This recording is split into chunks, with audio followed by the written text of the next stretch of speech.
Sally, since we last spoke, there's been a change to the dead period when students return to school. So what is the change and what guidelines are now in place? Yes, there is a change. There is no dead period. The superintendents voted 70% to have local autonomy. Dr. Stewart and the governor's office have approved that our schools are able to participate in summer guidelines. Even though we're not in summer, they're the same NMAA guidelines after school, even though we're in remote learning. So we will no longer have a dead period. However, the guidelines must be followed. That is 5-to-1, player-coach ratio, mask wearing, limited equipment, staying in the pods. They will be able to participate as they choose, and it be local autonomy. Since there is no longer a dead period, can teams compete or travel to compete? They cannot compete, they cannot travel. We are still strictly in the 5-to-1 pods. In saying that, we do have basketball, football, soccer, and wrestling that are still merely just conditioning at this point. Those are those contact sports that were moved to after January. So within the summer guidelines, or now we're going to call them the remote learning guidelines, they will be just conditioning, social distancing, mask wearing, no equipment. How long can coaches work out with their programs? In out-of-season coaching, we're in the 7.5 hours Monday through Friday, and we are going to maintain the 7.5 hours Monday through Friday, the out-of-season coaching rules. So the coaches understand that. We didn't want to make any changes. So then between local autonomy and the out-of-season coaching rules, that is what the coach needs to stay within.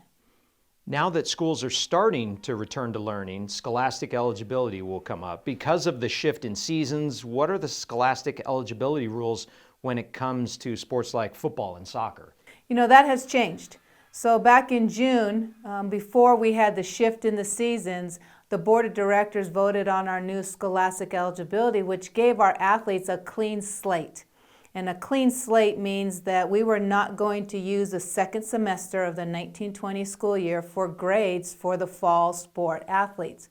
But now that football and soccer have shifted to the February timeframe, those student athletes must use their first semester of this 2021 school year. So the grades that come out in December, the semester grades, those will be used for eligibility for the football and soccer athletes. What about basketball, wrestling, swimming and diving, and spirit? What are the Scholastic eligibility rules for those sports? And those are different this year compared to last year because usually those start in November. Now those have shifted to the January time frame. And so what's going to happen there is those student athletes, the eligibility for those seasons will also be the first semester December grading period. And when I say Scholastic eligibility first semester, that is a 2.0 and no Fs on their semester grades. So we've talked about the sports that have kind of shifted on the calendar, but what about fall golf, cross country, and volleyball? Where does that fall with Scholastic eligibility? Now, because those sports were shifted to October 5th, we have two different scenarios here. In our state, we have 6 weeks and we have 9 weeks. We have some schools that are on 6-week grading periods and we have some schools that are on 9-week grading periods. So the 6-week grading periods, and that is like Albuquerque Public Schools, Los Lunas Public Schools, those are our two main ones that are on 6-week grading period. Those student athletes, the fall golf, the cross country, and the volleyball, their eligibility will be based on the first 6-week grading period. And then to continue participating, they will have to be eligible at the second 6-week grading period as well. So those on 6 weeks, again for those three sports, volleyball, golf, and cross country, first 6 weeks grades will determine their eligibility, but they have to maintain that eligibility and they will be checked again at the second 6 weeks.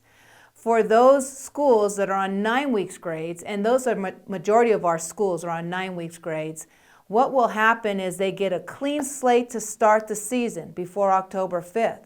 But then the 9 weeks grades come out usually the second or third week in October. So right when they begin, they're going to start getting 9 weeks grades. They will have to be eligible at the 9 weeks in order to continue the rest of the season until December. So lastly, what about the spring sports scholastic eligibility with things like baseball, softball, tennis, track? Now, the spring sports eligibility will be based on first semester grades. So whatever happens in December, 2.0 and no Fs, if that is the case, they will be eligible all the way through the second semester. And then, JP, to add on to that, we get a lot of questions because the season is ending at the end of June.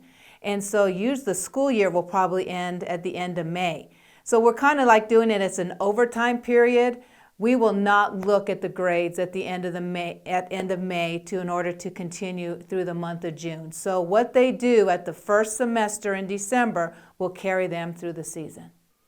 The latest NFHS study showed that schools can continue to offer music, speech and debate, and theater with proper guidelines and mitigation. Does that mean that New Mexico schools will be able to have things like band and choir? Well, no, all our activities are going virtual. Music is actually also doing virtual. The New Mexico Music Educators Association have guidelines out there, and they've been working with the National Federation guidelines to make sure how to do music, choir, one-act play safely. And so I yield to them and to go to their websites because they have all those guidelines as to what the band and choir are able to do with COVID-19. And lastly, there's been a lot of support lately from coaches and parents to try and get these student athletes back on the field for their emotional and social well-being. What do you tell those coaches, parents, and students who want to be back on the field playing like yesterday? Yeah, it's yesterday. We want to be back yesterday.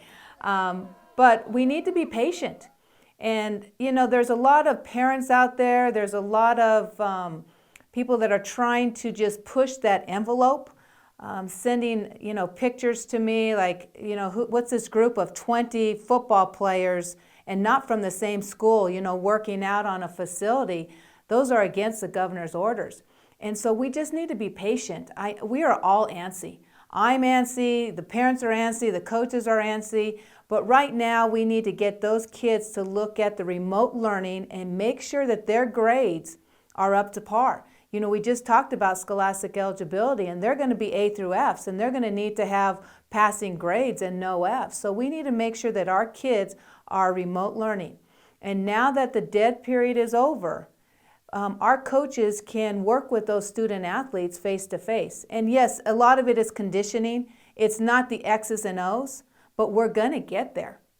Right now we are already mid-August, and we're looking forward to the beginning of October. But we all need to be patient, and we all need to do what's right now. And I know, again, we just talked about being antsy and wanting to get on the field, and I have a step back, and what are we going to do? And I'm not going to be ready. Trust me, the coaches are going to get these athletes ready for their season. And like I have said every single time, JP, if we're patient, we wear masks, we do what we're supposed to, we get the kids back in school, then we are going to play again, New Mexico.